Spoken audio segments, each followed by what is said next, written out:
Good morning students. आज हम लोग पढ़ेंगे यूरोप में राष्ट्रवाद का उदय। यहाँ पेज पर दिए दो शब्दों को समझेंगे, निरंकुशवाद तथा कल्पनादर्श या यूटोपिया।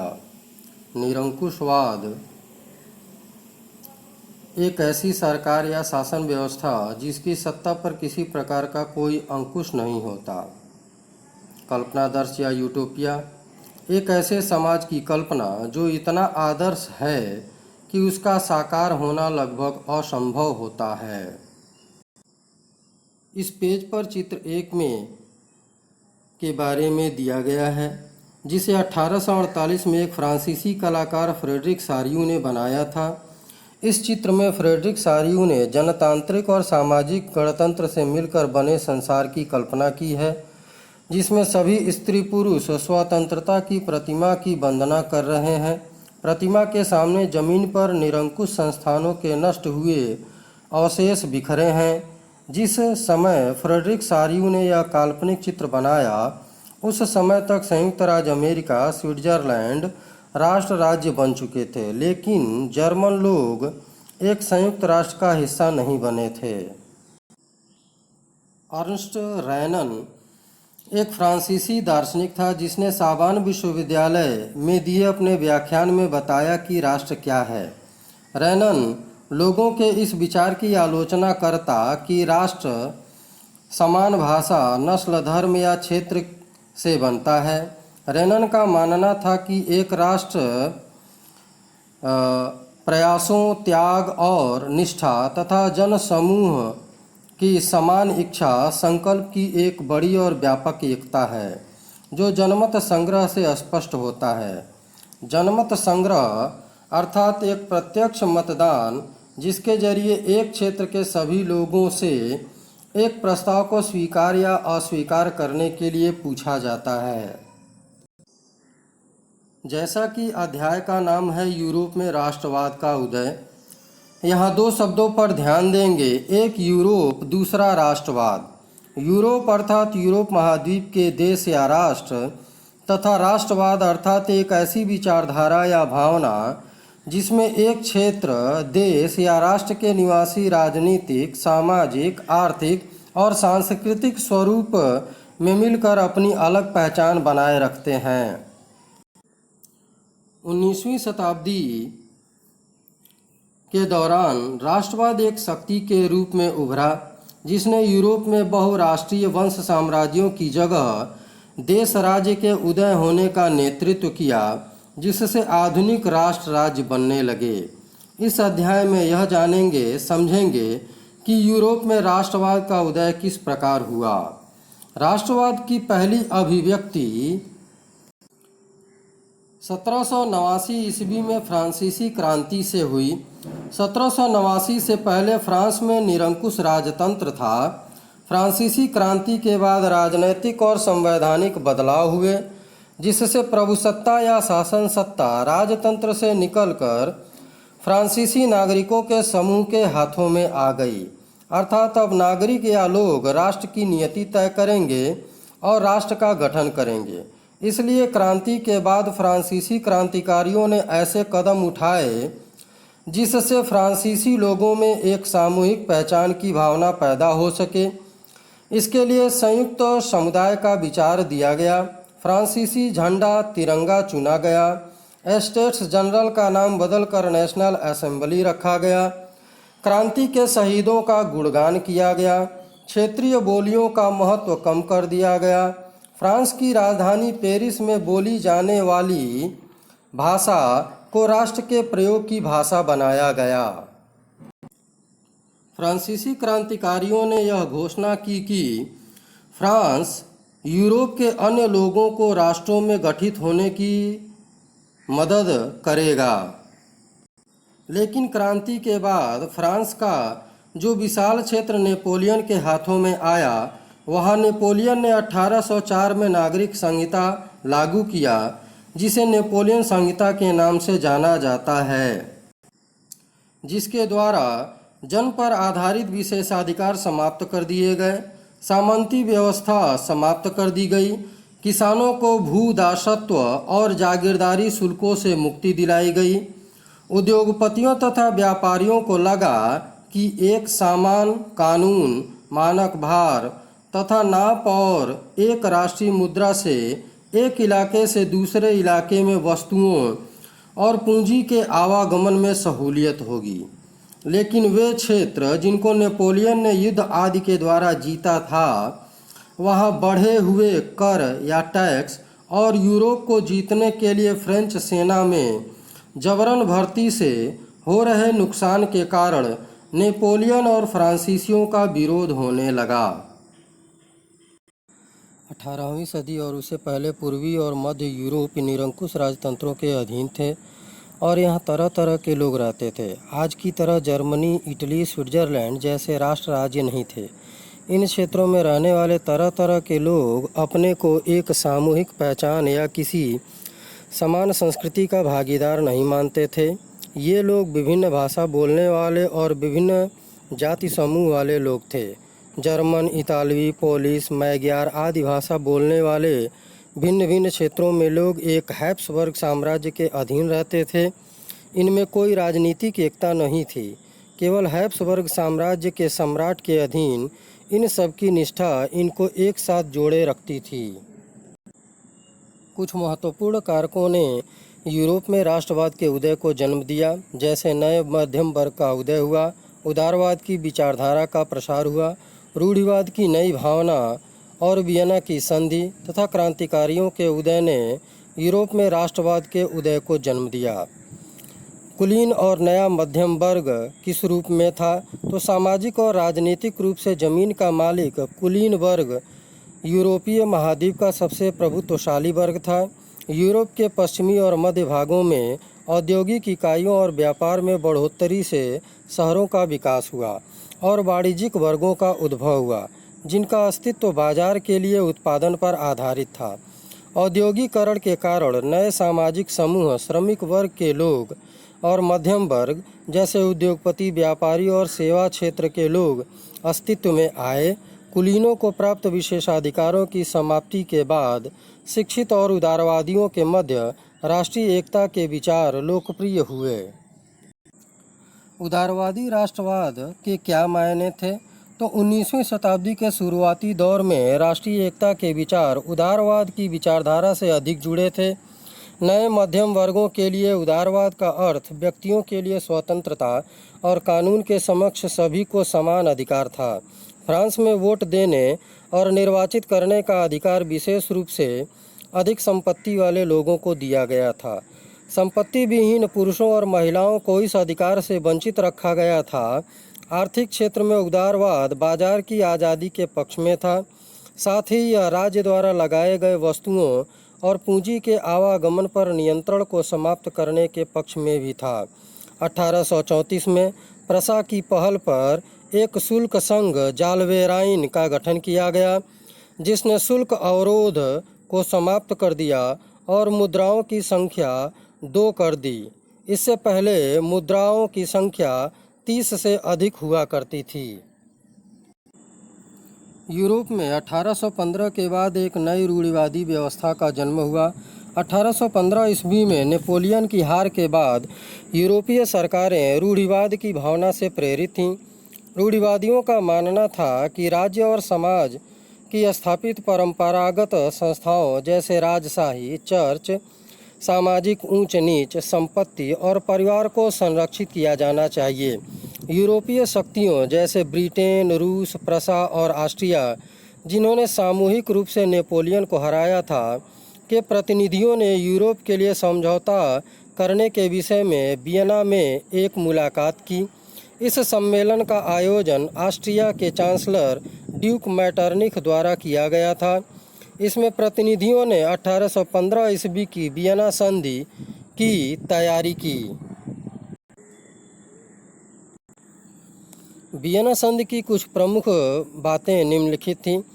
फ्रांसीसी क्रांति के दौरान हटाए गए बुर्बो राजवंश को सत्ता में बहाल किया गया था। फ्रांस ने नेपोलियन के अंतर्गत कब्जे वाले प्रदेशों को खो दिया था। नेपोलियन द्वारा गठित जर्मन महासंघ के 39 राज्यों को पहले की तरह बनाए रखा गया। सम्मेलन का मुख्य उद्देश्य नेपोलियन द्वारा परास्त हुए राजशाहों को बहाल करना और यूरोप में एक नई रूढ़िवादी व्यवस्था स्थापित करना था।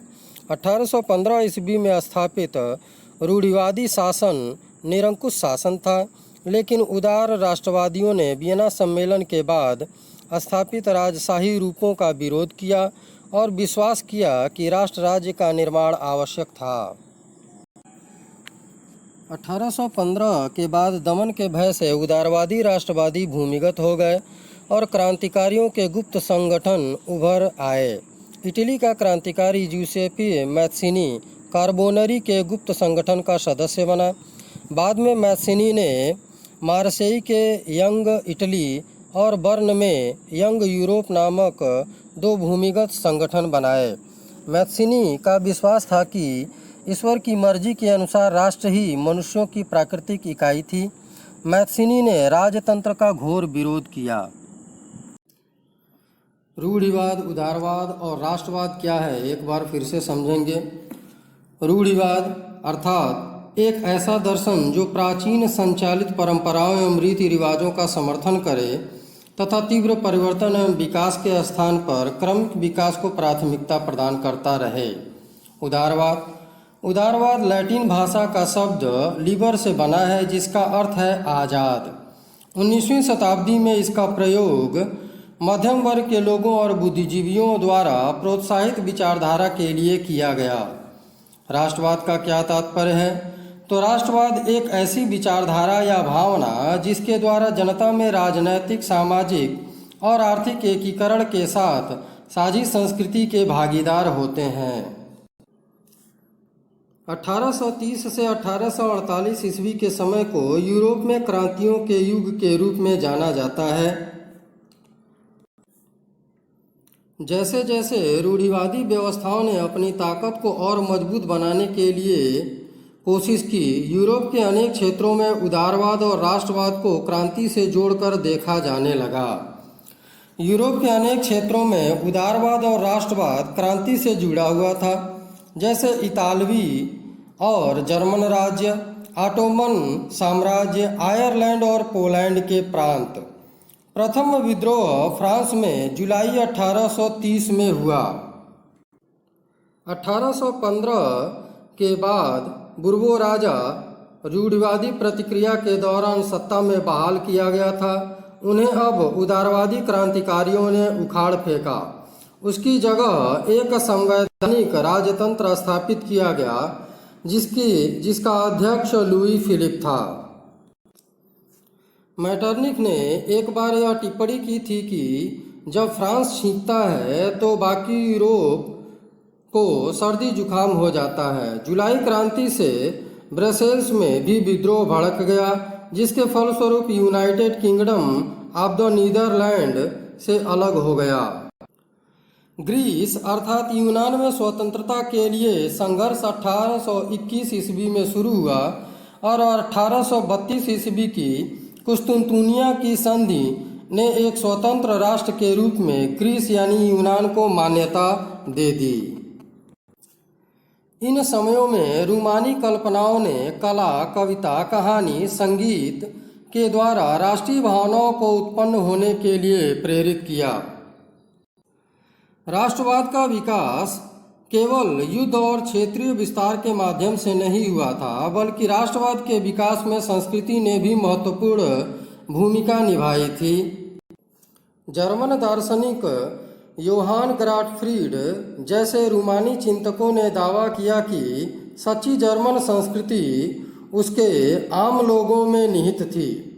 राष्ट्र की सच्ची आत्मा लोकगीतों, जनकाव्य और लोक नृत्यों से प्रकट होती थी।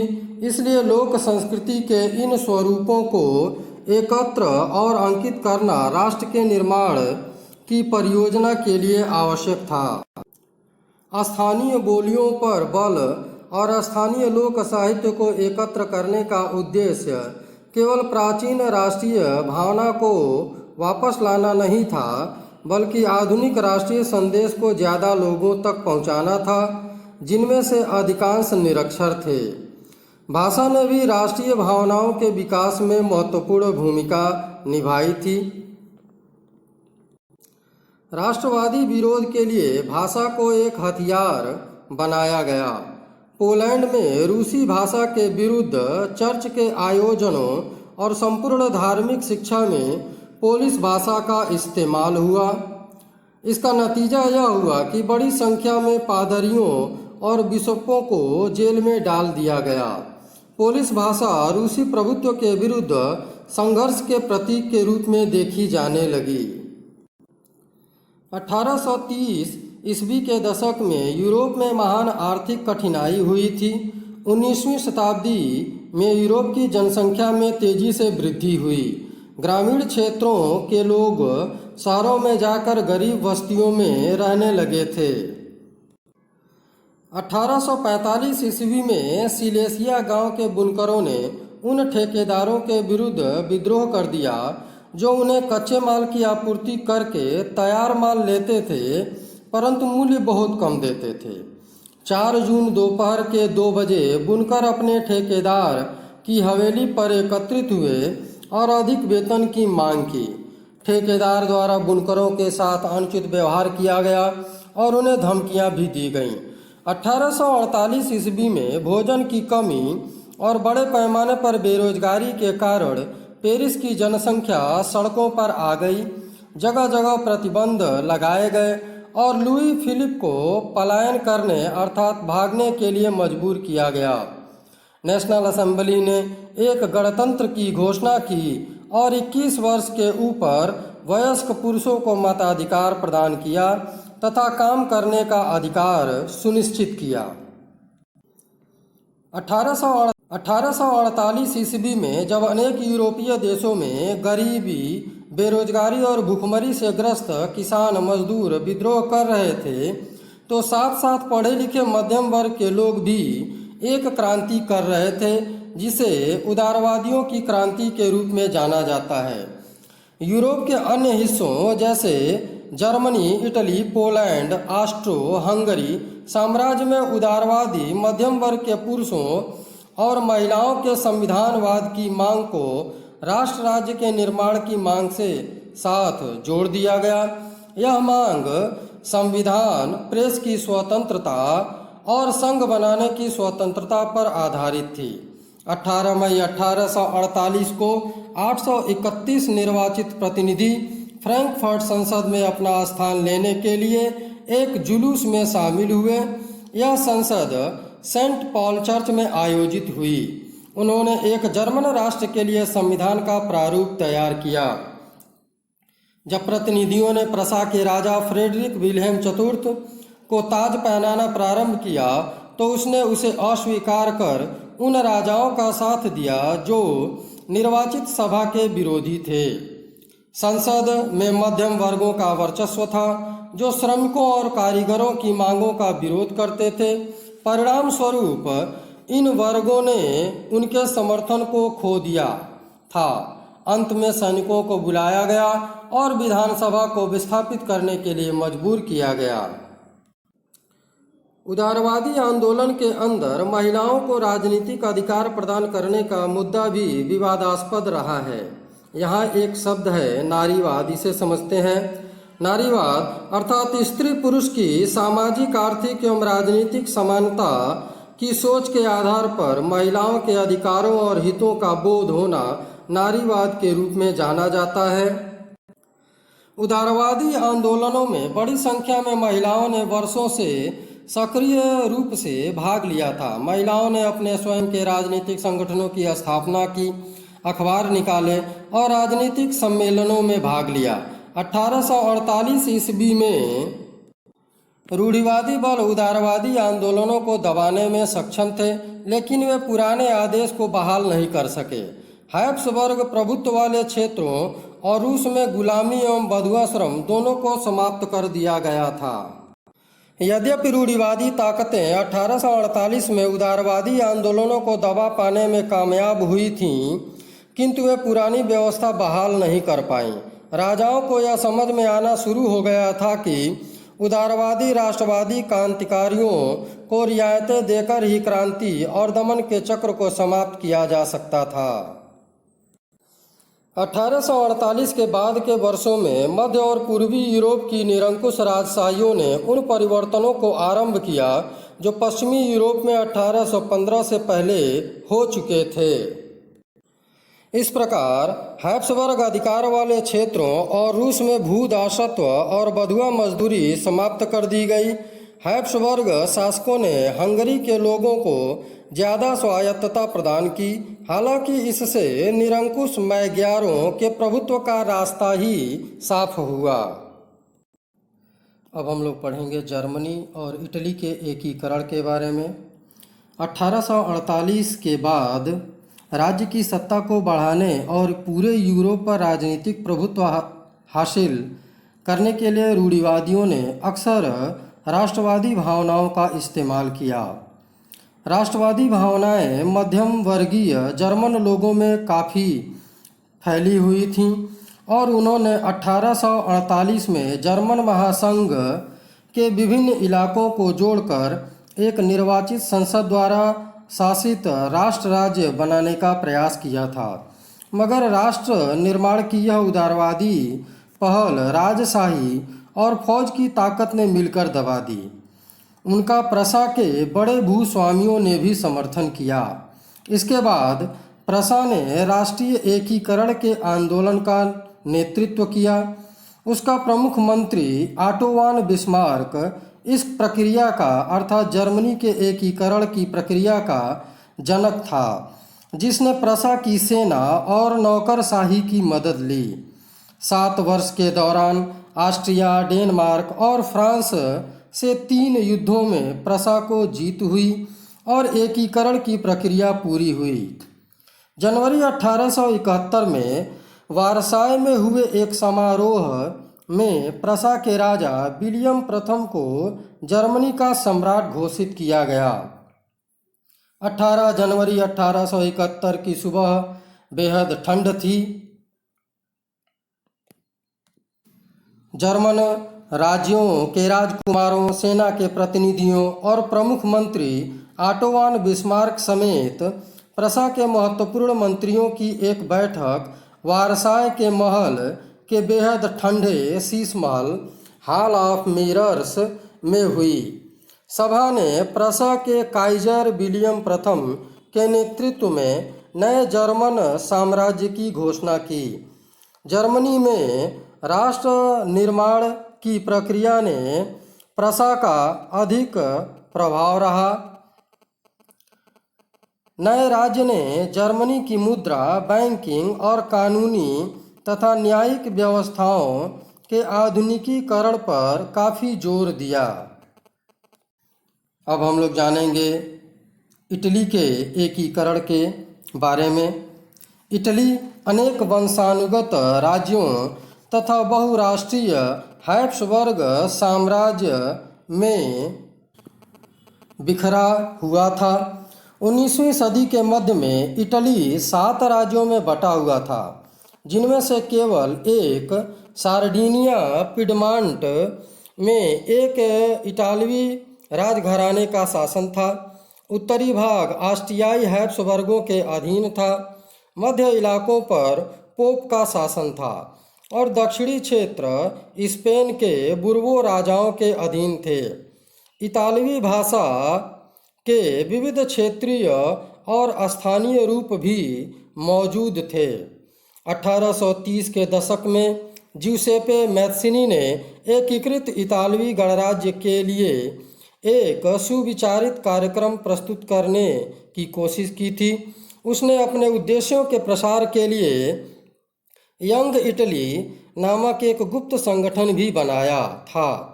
1831 और 1848 में क्रांतिकारी विद्रोहों की असफलता से युद्ध के जरिए इतालवी राज्यों को जोड़ने की जिम्मेदारी सार्डिनिया पिडमांट के शासक विक्टर एमेनुएल द्वितीय पर आ गई।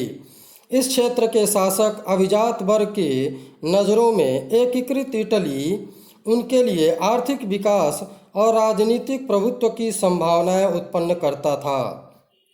मंत्री प्रमुख काबूर, जिसने इटली के प्रदेशों को एकीकृत करने वाले आंदोलन का नेतृत्व किया, न तो एक क्रांतिकारी था और न ही जनतंत्र में विश्वास रखने वाला। इतालवी अभिजात वर्ग के तमाम अमीर और शिक्षित सदस्यों की तरह वह इतालवी भाषा से कहीं बेहतर फ्रेंच भाषा बोलता था। फ्रांस से सार्डिनिया पिडमांट की एक चतुर कूटनीति संधि, जिसके पीछे काबूल का हाथ था, से सार्डिनिया पिडमांट 1859 में ऑस्ट्रियाई बलों को हरा पाने में कामयाब हुआ। नियमित सैनिकों के अलावा जिसेपे गैरिबाल्डी के नेतृत्व में भारी संख्या में सशस्त्र स्वयंसेवकों ने इस युद्ध में हिस्सा लिया। 1860 में वे दक्षिणी इटली और 2 सिसिलियों के राज्य में प्रवेश कर गए और स्पेनी शासकों को हटाने के लिए स्थानीय किसानों का समर्थन पाने में सफल रहे। 1861 में इमैनुएल द्वितीय को एकीकृत इटली का राजा घोषित किया गया, मगर इटली के अधिकांश निवासी, जिनमें निरक्षरता की दर काफ़ी अधिक थी, अभी भी उदारवादी राष्ट्रवादी विचारधारा से अनजान थे। इटली, दक्षिणी इटली में जिन आम किसानों ने गैरिबाल्डी को समर्थन दिया था, उन्होंने इटालिया के बारे में कभी सुना ही नहीं था और वे मानते थे कि ला टालिया विक्टर इमैनुएल की पत्नी थी। इटली के एकीकरण में कुछ प्रमुख व्यक्तियों का बहुत बड़ा योगदान था। इनके बारे में हम लोग जानेंगे। एक नाम है ज्यूसेप्पे मैत्सिनी। 1830 के दशक के दौरान एकीकृत इतालवी गणराज्य के लिए ज्यूसेप्पे मैत्सिनी ने एक कार्यक्रम तैयार किया। उसने 2 भूमिगत समाजों का गठन किया, पहला मार्सेई में युवा इटली और दूसरा बर्न में युवा यूरोप। मैटरनिक ने उसे हमारे सामाजिक आदेश का सबसे बड़ा दुश्मन बताया। दूसरा नाम आता है काबूर। यह इटली का प्रमुख मंत्री था।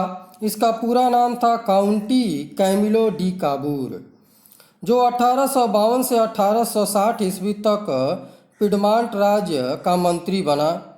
काबूर फ्रांस से सार्डिनिया पिडमांट की एक चतुर कूटनीतिक संधि के माध्यम से 1859 ईस्वी में ऑस्ट्रियाई सेना को पराजित करने में सफल हुआ।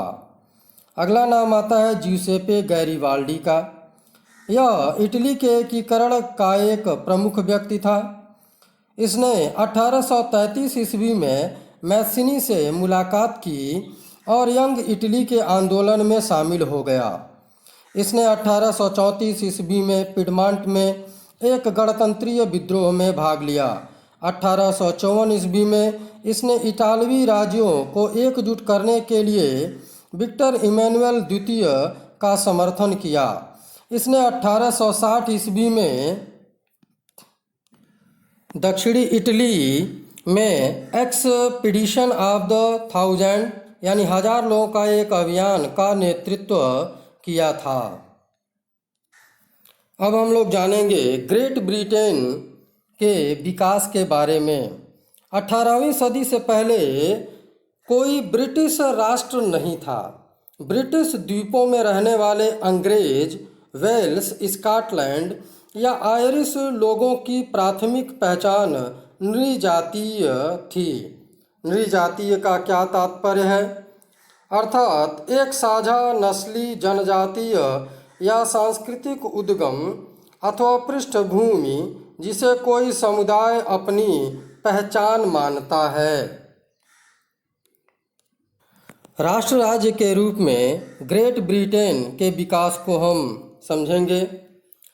19वीं सदी से पहले इन सभी जातीय समूहों की अपनी सांस्कृतिक और राजनीतिक परंपराएं थीं, लेकिन जैसे जैसे आंग्ल राष्ट्र की धन दौलत, अहमियत और सत्ता में वृद्धि हुई, वह द्वीप समूह के अन्य राष्ट्रों में अपना प्रभुत्व बढ़ाने में सफल हुआ। एक लंबे टकराव और संघर्ष के बाद आंग्ल संसद ने 1688 में राजतंत्र से ताकत छीन ली। इस संसद के माध्यम से एक राष्ट्र राज्य का निर्माण हुआ, जिसके केंद्र में इंग्लैंड था। इंग्लैंड और स्कॉटलैंड के बीच एक्ट ऑफ यूनियन जो 1707 से United Kingdom of great Britain के रूप में गठन हुआ। इससे इंग्लैंड व्यवहार में स्कॉटलैंड पर अपना प्रभुत्व जमाने में सफल हुआ। इसके बाद ब्रिटानी संसद में आंग्ल सदस्यों का दबदबा रहा। एक ब्रितानी पहचान के विकास का अर्थ यह हुआ कि स्कॉटलैंड की खास संस्कृति और राजनीतिक संस्थानों को योजनाबद्ध तरीके से दबाया गया। स्कॉटिश हाईलैंड्स के निवासी जिन कैथोलिक कुलों ने जब भी अपनी आज़ादी को व्यक्त करने का प्रयास किया, उन्हें ज़बरदस्त दमन का सामना करना पड़ा। स्कॉटिश हाईलैंड्स के लोगों को अपनी गैलिक भाषा बोलने या अपनी राष्ट्रीय पोशाक पहनने की मनाही थी। उनमें से बहुत सारे लोगों को अपना वतन छोड़ने पर मजबूर किया गया। इसी प्रकार आयरलैंड के साथ भी ऐसा ही व्यवहार किया गया। आयरलैंड देश कैथोलिक और प्रोटेस्टेंट धार्मिक गुटों में गहराई में बटा हुआ था। अंग्रेजों ने आयरलैंड में प्रोटेस्टेंट धर्म मानने वालों को बहुसंख्यक कैथोलिक देश पर प्रभुत्व बढ़ाने में सहायता की। ब्रितानी प्रभाव के विरुद्ध कैथोलिक विद्रोहों को निर्ममता से कुचल दिया गया। वोल्फटून और उसकी यूनाइटेड आयरिशमैन की अगुवाई में हुए असफल विद्रोह के बाद 1801 में आयरलैंड को बलपूर्वक यूनाइटेड किंगडम में शामिल कर लिया गया। एक नए ब्रितानी राष्ट्र का निर्माण किया गया जिस पर हावी आंग्ल संस्कृति का प्रचार प्रसार किया गया। नए ब्रिटेन के प्रतीक चिन्हों ब्रितानी झंडा यूनियन जैक और राष्ट्रीय गान यानी God save our noble king को खूब बढ़ावा दिया गया और पुराने राष्ट्र इस संघ में और अधिक सहयोगी के रूप में ही रह पाए। अर्थात नए ब्रिटेन के प्रतीक चिन्हों ब्रितानी झंडा यानी यूनियन जैक, राष्ट्रीय गान व अंग्रेजी भाषा का अत्यधिक प्रचार प्रसार किया गया। एक शब्द रूपक का अर्थ हम लोग समझेंगे। रूपक का क्या मतलब है? जब किसी अमूर्त विचार जैसे लालच, ईर्ष्या, स्वतंत्रता, मुक्ति को किसी व्यक्ति या किसी चीज़ के जरिए इंगित किया जाता है तो उसे उसका रूपक कहा जाता है। एक रूपात्मक कहानी के दो अर्थ होते हैं, एक शाब्दिक और एक प्रतीकात्मक। किसी शासक को एक चित्र या मूर्ति के रूप में अभिव्यक्त करना आसान है, किंतु एक राष्ट्र को चेहरा कैसे दिया जा सकता है? तो इस प्रश्न को हल किया 18वीं और 19वीं सदी में कलाकारों ने राष्ट्र का मानवीकरण करके। दूसरे शब्दों में उन्होंने एक देश को कुछ इस प्रकार चित्रित किया जैसे वह कोई व्यक्ति हो। उस समय राष्ट्रों को नारी भेष में प्रस्तुत किया जाता था। राष्ट्र को व्यक्ति का जामा पहनाते हुए जिस नारी रूप को चुना गया वह असल जीवन में कोई खास महिला नहीं थी। वह तो राष्ट्र के अमूर्त विचार को ठोस रूप प्रदान करने का प्रयास था, यानी नारी की छवि राष्ट्र का रूपक बन गई। फ्रांसीसी क्रांति के समय में कलाकारों ने स्वतंत्रता, न्याय और गणतंत्र जैसे विचारों को व्यक्त करने के लिए नारी रूपक का प्रयोग किया। इन आदर्शों को विशेष वस्तुओं या प्रतीकों से व्यक्त किया गया था। स्वतंत्रता का प्रतीक लाल टोपी या टूटी जंजीर है और इंसाफ को आमतौर पर एक ऐसी महिला के प्रतीकात्मक रूप से व्यक्त किया जाता है जिसकी आंखों पर पट्टी बंधी हुई है और वह तराजू लिए हुए है। इसी प्रकार के नारी रूपकों का आविष्कार कलाकारों ने 19वीं सदी में किया। फ्रांस में उसे लोकप्रिय ईसाई नाम मारियान दिया गया, जिसने जन राष्ट्र के विचार को रेखांकित किया। उसके चिन्ह भी स्वतंत्रता और गणतंत्र के थे, लाल टोपी, तिरंगा और कलगी। मारियान की प्रतिमाएं सार्वजनिक चौकों पर लगाई गईं ताकि जनता को एकता के राष्ट्रीय प्रतीक की याद आती रहे और लोग उससे अपना संबंध स्थापित कर सकें। मारियान की छवि सिक्कों और डाक टिकटों पर अंकित की गई। इसी तरह जर्मेनिया जर्मन राष्ट्र का रूपक बन गई और आँखों से अभिव्यक्तियों में जर्मेनिया बलूत वृक्ष के पत्तों का मुकुट पहनती है, क्योंकि वह जर्मन बलूत वीरता का प्रतीक है। इसी प्रकार इस पेज पर कुछ प्रतीकों का अर्थ दिया हुआ है, जैसे टूटी हुई बेड़ियाँ आज़ादी का मिलना, बाज छाप कवच जर्मन साम्राज्य की प्रतीक शक्ति, बलूत पत्तियों का मुकुट बहादुरी का प्रतीक, तलवार मुकाबले की तैयारी, तलवार पर लिपटी जैतून की डाली शांति की इच्छा या चाह, काला लाल और सुनहरा तिरंगा। 1848 में उदारवादी राष्ट्रवादियों का यह झंडा, जिसे जर्मन राज्यों के ड्यूक्स ने प्रतिबंधित घोषित कर दिया था। उगते सूर्य की किरणें एक नए युग का सूत्रपात, इसका अर्थ है। इस प्रकार के प्रतीकों का प्रयोग उदारवादी राष्ट्रवादियों ने किया। यहाँ एक चित्र दिया है जिसका नाम है जर्मेनिया गार्डिंग द राइन, अर्थात राइन नदी पर पहरा देती जर्मेनिया। 1860 में चित्रकार लॉरेंज क्लासेन को यह चित्र बनाने का काम सौंपा गया। जर्मेनिया की तलवार पर खुदा हुआ है, जर्मन तलवार जर्मन राइन की रक्षा करती है। 19वीं सदी के अंत तक राष्ट्रवाद आदर्शवादी, उदारवादी, जनतांत्रिक स्वभाव वाला नहीं रह गया। अब राष्ट्रवाद सीमित लक्ष्यों वाला संकीर्ण सिद्धांत बन गया। राष्ट्रवादी समूह एक दूसरे से हमेशा लड़ने के लिए तैयार रहते थे। इसके साथ ही साथ यूरोपीय शक्तियों ने अपने साम्राज्यवादी उद्देश्य को पाने के लिए अपने अधीन रहने वाले लोगों की राष्ट्रवादी आकांक्षाओं का इस्तेमाल किया।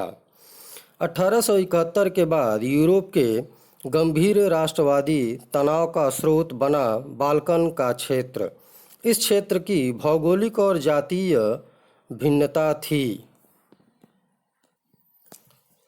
जिसमें आधुनिक Romania, Bulgaria, Albania, Greece, Macedonia, Croatia, Bosnia Herzegovina, Slovenia, Serbia और मोंटेनेग्रो शामिल थे, जिनके निवासियों को स्लाव के रूप में जाना जाता था। बाल्कन तुर्क साम्राज्य के नियंत्रण में था। बाल्कन क्षेत्र तीव्र संघर्ष का क्षेत्र बन गया। रूस, जर्मनी, इंग्लैंड और ऑस्ट्रो हंगरी बाल्कन के ऊपर अन्य शक्तियों को कम करके अपना नियंत्रण बढ़ाने के लिए उत्सुक थे। इससे क्षेत्र में अनेक युद्ध हुए और अंततः प्रथम विश्व युद्ध हुआ। साम्राज्यवाद से जुड़कर राष्ट्रवाद 1914 में यूरोप को एक बहुत बड़े संकट की ओर ले गया। इसी बीच यूरोपीय वे क्षेत्र जहां यूरोपीय शक्तियों ने अपने उपनिवेश स्थापित किए थे, साम्राज्यवादी प्रभुत्व का विरोध करने लगी। साम्राज्य विरोधी आंदोलन होने लगे। अंततः विभिन्न यूरोपीय समाजों को यह विचार स्वाभाविक और सार्वभौमिक मानना पड़ा कि राष्ट्र राज्यों का गठन होना चाहिए।